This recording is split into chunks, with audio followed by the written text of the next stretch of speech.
Good morning, welcome to today's video series, A Day in the Life of Me. So, this morning has not gone to as planned already. I've basically been sin every hour last night. The joys of having a newborn. Got my little son, he's 1 month old today, and had a bit of a restless night last night. So I set my alarm for 5:20. Pardon me, to get up and do a workout in the garden, just on the punch bag and a bit of body weight stuff for this morning. That's not happened, but I've still got up at 6 o'clock. I get up at 6 o'clock every day, so quick routine. I've drunk my pint of water. I'm now about to make a quick cup of tea, dive in the shower, jump my clothes on, probably have a very quick breakfast, and I'm straight on the road because I've got a very busy day today and loads of things happening. So, and you're going to be watching most of this. So this is my little first video entry at home, and yeah, got lots of things to show you. So bear with, and I'll show you what, my sort of morning routine, and you'll be with me throughout the day.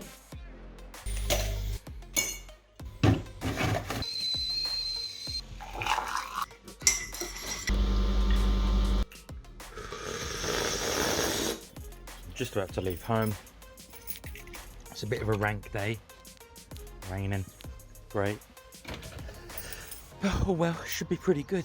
So just about to jump in the chariot, and Theo said to me last night, "I'm gonna beat you to the yard," and I said, "All right, no worries, we'll see about that," purposely so that he does beat me to the yard today. So thanks, Theo, for unlocking the gate in the rain and putting all the heaters on for me. Generally being a great employee, thinking you got one over on me when technically you ain't. I've played you since yesterday. So cheers, buddy. Now about to drive to work.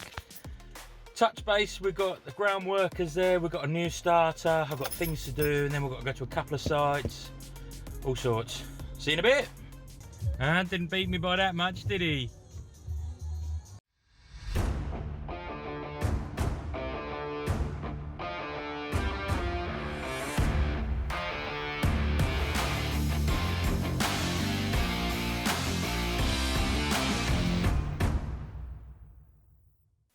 Couple of site visits. We're going to go to Rose Builders in Mersey, and we're going to go to Amplis Construction in Colchester.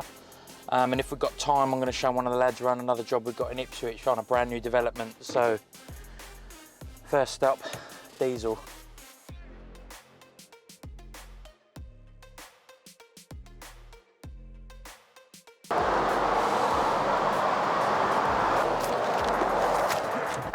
£90.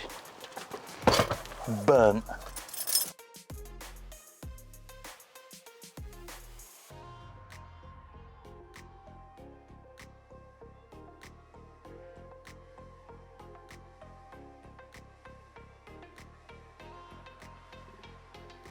Harding's close, Colchester, Amplis site. Small little job, only 4 social housing units. But this is a brand new client for us, and we're already performing because we're picking up other orders with them as well. We'll have a quick look around here, see what we think. One thing you'll notice with me is I've always got spare PPE. I have in the truck at all times, spare gloves, glasses, and then most importantly, our branded orange tops. So everybody looks the same. There is a proper uniform with this company.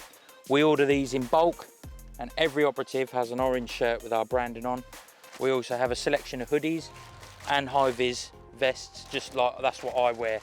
But everybody who works for me has this, so everybody looks the same. Knock, knock. I'm just going to have a quick look here around the supply, and then we're going to start on these bulkheads. Yeah, I just chatting with Vince about that. He believes there is some half-inch ply here. Yes. Have a good walk around on the job, and we can line all the bathrooms out as well. Yes. And if you can, crack in the same plots. Do the ply and the bulkhead at the same time, and then one plot's completely finished. Yep. Yeah, good. Got all the noggins in. Nice. Decent. Just what I want to see. Everything's knocked out, everything's double nailed, everything's picked up on a support. Well thought about. Good. And a bonus, see, Vince is a good site manager because he's preset everything out. Not only so he knows what areas he's got to work with, but it also helps us be more efficient.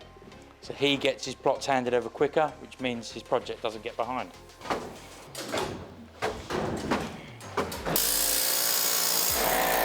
Oh, hey! He's going to be on the Insta.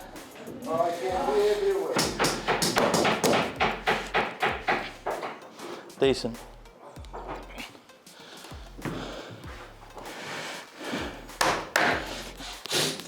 Yeah, nice. So we've got noggin supports here, every 600. And this is to pick up every piece of the wall so you get a nice solid fixing. And this will also aid the tackers, so the plasterboarders, or tackers as they're known in our game, or dry liners in America. That gives them lots of pickups for the edges of their board so you don't get cracks, things like that.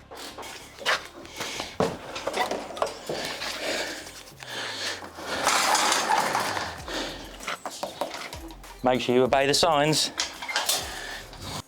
Next stop, Kent Black Seal, burger van, Truckin' Delicious I believe it's called. So let's see what we can get something to eat there. See you in a minute. We're at Kent Black Seal's in Colchester. There's a really good burger van here called Truckin' Delicious. The guy knows me fairly well by face and everything is fresh. He makes some special orders every day. So in the winter you might have like stew and dumplings or chili con carne. Really good menu, really good quality. This, if I'm in Colchester, this is my go-to place for a bit of food. All right, mate. Good. That burrito yesterday, that was good, that. Smash it, was it? Eat more bacon, it's good for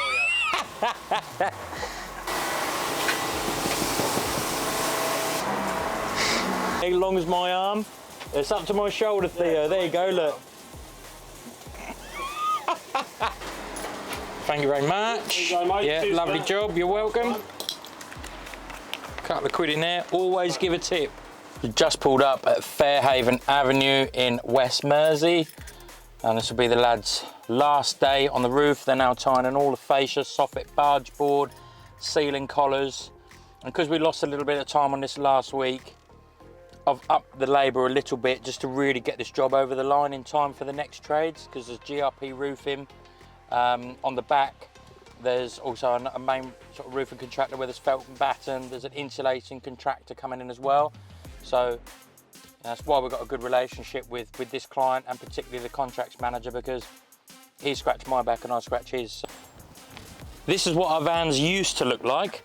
I used to buy them in charcoal grey, and that was our original branding. We've had this one for years. Well, this is our new rebrand, and this is now what they all look like.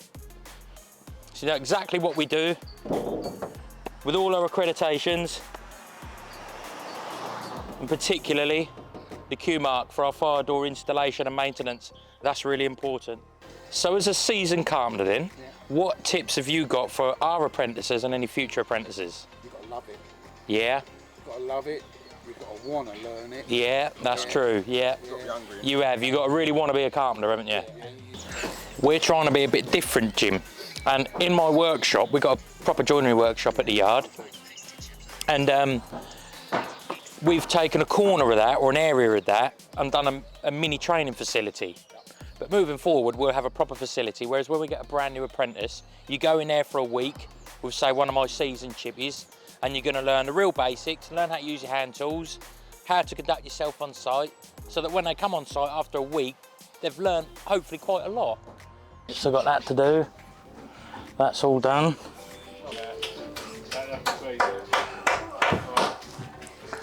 Still got that to do. So what I would do, Nathan, how I would plane this, right? So I'd have this like this, because we're planing this section. Yeah. And I would lay it on the floor, lay this on here, and I would straddle this like that, and then it's nice and solid, yeah? Not rocking anywhere or nothing like that, yeah?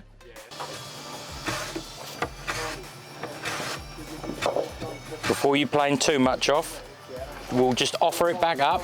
That middle needs a little bit. Yeah, I need a little bit more out of here or there, or do you know what I mean?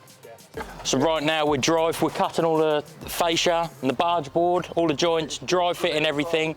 We'll do a good run of that, and then we'll demount everything, glue all the joints up, drill it, countersink it, screw it, bosh.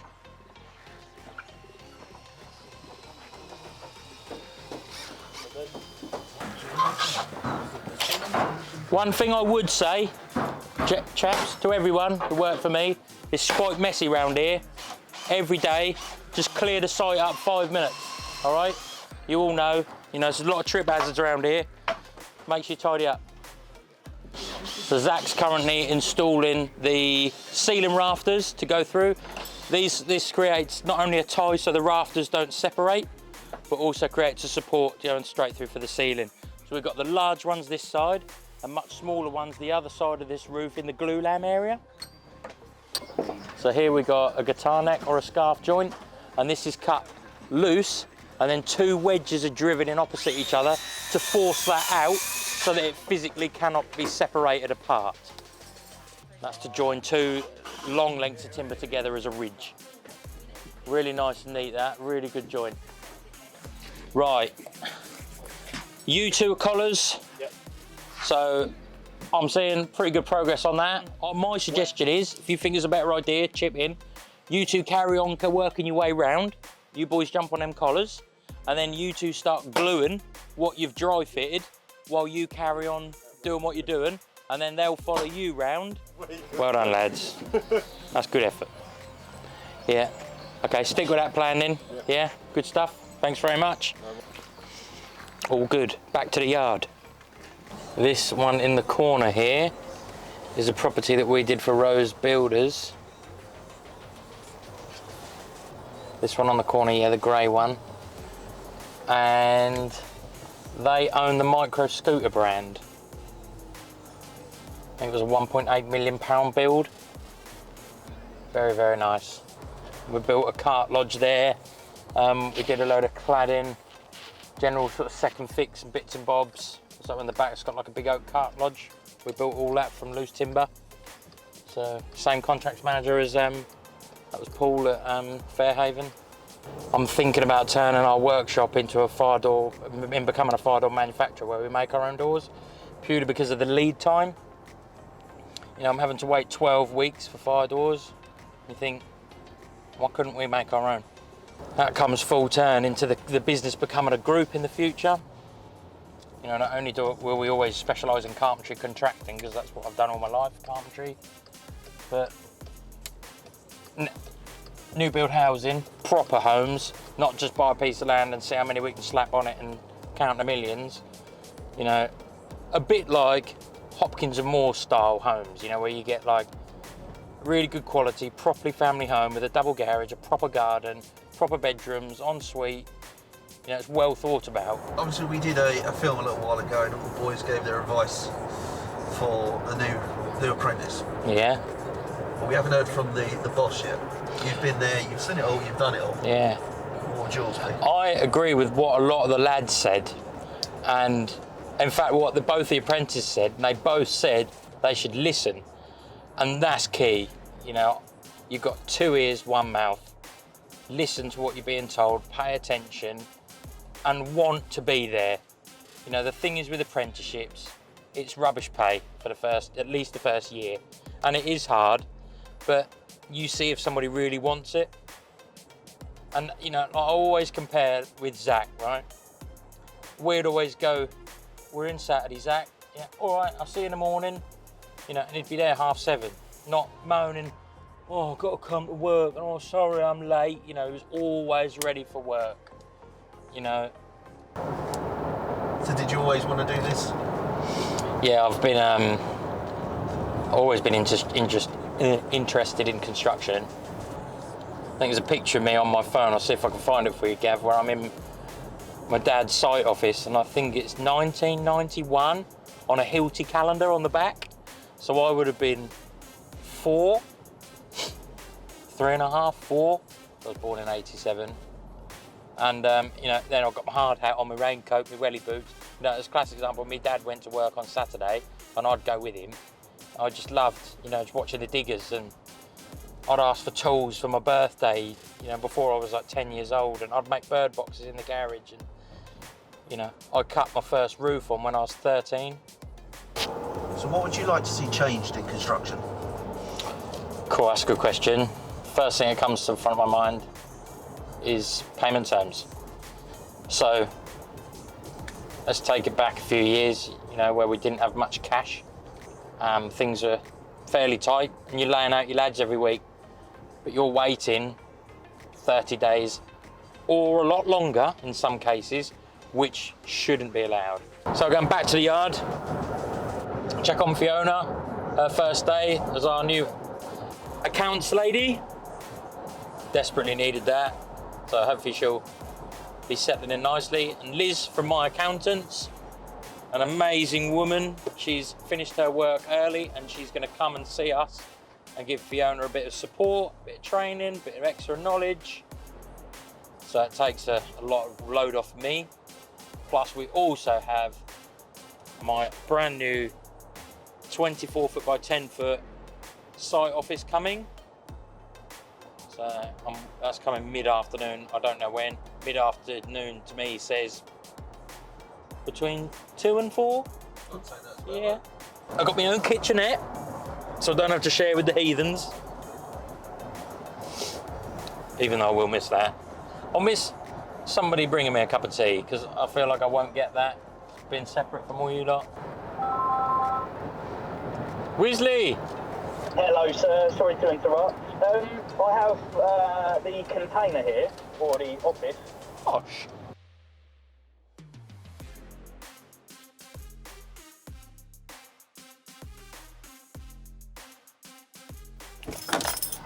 Back at the yard, lots going on already. Let's get straight to it, see what this delivery driver needs from me to make this a smooth operation. What's this pool table area? Little bar? Dartboard. Dartboard, good idea. We need more space in the office and we have got full planning permission to extend here. But this is just such a sensible option for a short term, for like a short term cost for such a long term gain.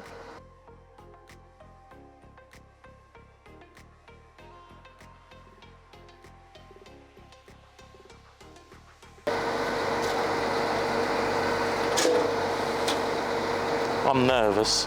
What's my heart rate? 78, it's gone up.